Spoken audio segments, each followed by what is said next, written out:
Hello dear students, welcome back. In this second video, we will learn some other rules of transformation by removing 2.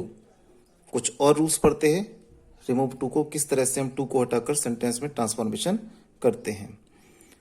Second number का rule. अब यदि sentence का structure इस तरह से हो, subject, verb, too, adjective plus for, noun, इस तरह का स्ट्रक्चर है. जैसे ही क्या है, इसमें सब्जेक्ट हो गया, then verb, then too, dull, dull adjective हो गया, फॉर अ स्पोर्ट्समैन, फॉर लगा दिया है यहां पर. इससे पहले के हमने सेंटेंसेस में देखा था फॉर की जगह पर इन्फिनेटिव टू होता था. अब यहां पर क्या है, फॉर है प्लस नाउन. नाउन स्पोर्ट्समैन क्या हो गया, एक नाउन हो गया. क्या चेंजेस है सिर्फ इसमें सेंटेंस में, यहां इन्फिनेटिव टू के स्थान पर फॉर दे रखा है. तो हम इसको किस तरह से इसमें रिमूवल ऑफ टू करते हैं, ये सेंटेंस है और ये उसका आंसर है. क्या करना है हमने, स्ट्रक्चर क्या है, किस तरह से हम उसको चेंज करेंगे. सेम है, सब्जेक्ट ही, वर्ब इज, सो टू की जगह पर हम यहां ये जो टू था इसकी जगह पर हमने सो लगा दिया है. ही इज सो. एडजेक्टिव, एडजेक्टिव क्या है इसमें, डल, हमने भी यहां पर क्या लगा दिया, डल. देखिए he is so too dull, he is so dull. That, पहले भी हम दैट लगाते थे, अभी भी दैट लगा रहे हैं, कोई चीज नहीं है. प्रोनाउन हम पहले भी अकॉर्डिंग टू सब्जेक्ट लगाते थे, यहां पर सब्जेक्ट क्या है, ही, तो हमने ही के अनुसार प्रोनाउन क्या लगा दिया यहां पर, he. He is so dull, he is so dull that he, same है सब कुछ. पहले भी हम can not, could not, will not, do not, does not, did not, जो भी सेंटेंस का सेंस हो उसके अनुसार लगा सकते हैं. अब चूंकि यहां पर प्रेजेंट टेंस है इसलिए मैंने यहां पर क्या लगा दिया, can not, that he can not. बस चेंज क्या है, क्या करना है, यहां पर बी लगा दिया है मैंने. इन्फिनेटिव टू की जगह क्या कर दिया है मैंने, बी लगा दिया. बी भी लगाना ऐसा नहीं कंपल्सन है, सेंस के अनुसार हम कोई वर्ड लगा सकते हैं, अकॉर्डिंग टू नीड है, जैसी हमारी सेंटेंस की नीड हो. He is so dull that he can not be a sportsman, वह इतना डल है कि वह एक स्पोर्ट्समैन नहीं बन सकता.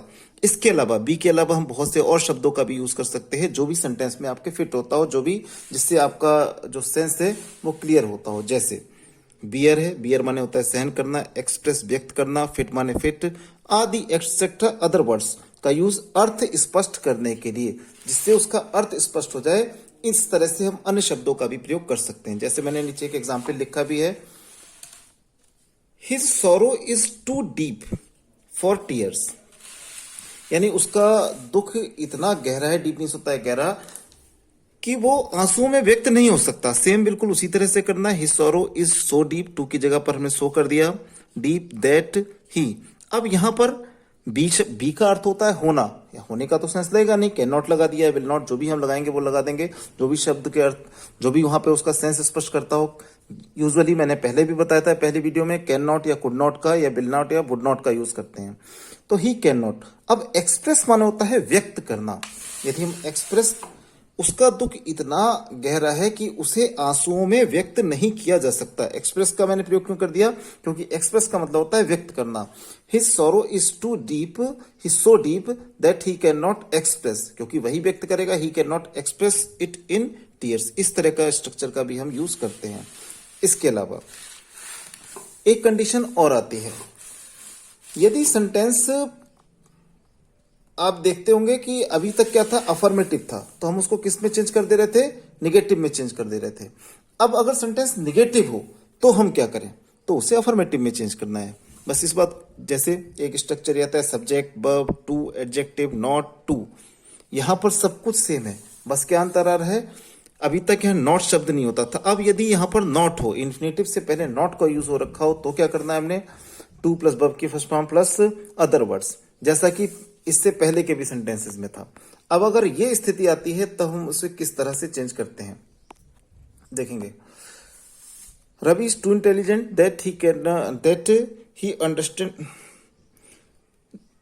Ravi is too intelligent not to understand the matter. यहां पर नॉट शब्द दे रखा है, बाकी सब कुछ है. अगर सपोज इसमें से हम दो नॉट शब्द को हटा देते हैं थोड़ी देर के लिए, तो हम क्या इसका आंसर देते, Ravi is so intelligent that he can not या he will not understand the matter. परंतु यहां पर नॉट शब्द दे रखा है, तो हम क्या करेंगे, ये निगेटिव है तो इसको अफर्मेटिव बना देंगे. यदि अफर्मेटिव होता है तो इसको निगेटिव कर देते हैं। जैसे आंसर क्या हो जाएगा, Ravi is so intelligent that he will understand the matter, या he can understand the matter. Will से आप कंफ्यूज इसलिए हो सकते हैं क्योंकि अभी तक कैन का यूज किया था, इसमें मैंने पहली बार विल का यूज किया है, लेकिन मैं बता चुका हूं विल या कैन, कुड, वुड सेंस के अनुसार आ सकते हैं। कैन भी लगा सकते हैं आप, ही कैन अंडरस्टैंड द मैटर। यदि यह नॉट नहीं होता तो कैन नॉट कर देते। आगे कुछ एग्जाम्पल से इसको और क्लियर करते हैं। आगे देखते हैं, कुछ एग्जाम्पल्स मैंने लिखे हैं इसमें। पहला, he is too intelligent for a leader. जैसा कि मैंने पहले बताया था, सेम रूल्स है। अब हम इसको जब इसका रिमूवल ऑफ टू करते हैं तो ही इज, इस टू की जगह हम लगा दिए सो इनोसेंट। इनोसेंट माने होता है मासूम, अबोध। ही इज सो इनोसेंट, यहां तक सेम है। अब फॉर अ लीडर, दैट लगा दिया, प्रोनाउन लगाएंगे दैट ही कैन, चूंकि अफर्मेटिव है तो हम इसको क्या कर देंगे, negative, that he can not B a leader. He is so innocent that he can not be a leader. Same है, बस फॉर के स्थान पर हमने क्या लगाना था, बी, सेंस के अनुसार।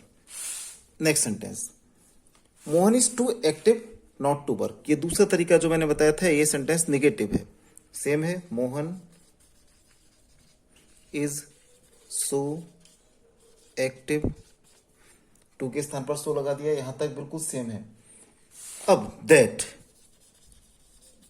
चूंकि यह नॉट है, निगेटिव है तो अफर्मेटिव बनाना है, तो क्या कर देंगे, दैट ही विल या कैन, जो आप चाहें वो लगा सकते हैं, दैट ही विल वर्क। बस इस बात का ध्यान रखना है, Mohan is so active that he will work. ये दो कंडीशंस आज मैंने बताई। एक तरह के सेंटेंस और आते हैं, आप एक तरह के सेंटेंस और देखेंगे। तो तीसरे नंबर पर मैंने लिखा है, it is too much for us. Too much का मतलब होता है बहुत ज्यादा। ऐसे सेंटेंस जहां पर टू मच का प्रयोग किया जाता है। अब टू मच का सेंस क्या होता है, जहां पर खराब हो या बुरा सेंस हो, too much, it is too much for us, ये हमारे लिए बहुत ज्यादा है। जैसे इसको सुनने से ऐसा लगता है जैसे इसका इंप्रेशन बहुत बुरे के लिए किया गया है। तो हम क्या करते हैं, इट इज, टू के स्थान पर सो, मच के स्थान पर हम लगा सकते हैं बैड। हर सेंटेंस में ऐसा हो ये भी जरूरी नहीं है, लेकिन अगर मान लीजिए कोई ऐसा सेंटेंस होता, डिस्ट्रेस्ड होता, टू मच डिस्ट्रेस, तो नहीं करते। लेकिन टू मच का अगर यूज बुरे के सेंस में, तो ही इट इज सो बैड, ये इतना बुरा है, यहां तक कर दिया। मच के स्थान पर हम क्या लगा सकते हैं, बैड, दैट। अब यहां पर हमें प्रोनाउन क्या लगाना है, प्रोनाउन हमें अपने सेंस के अनुसार लगाना है, क्योंकि अस है।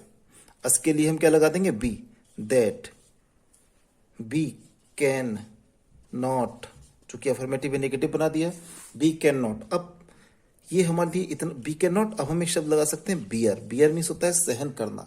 B can not bear it, कि हम इसको सहन नहीं कर सकते। It is so bad for, it is so bad that we can not bear it. ठीक है, सिंपल सा है, बस इन शब्दों का प्रयोग को ध्यान रखेंगे। आगे मैं कुछ सेंटेंस एक्सरसाइजेज में दूंगा, उनको बनाने का अभ्यास करेंगे। Thank you.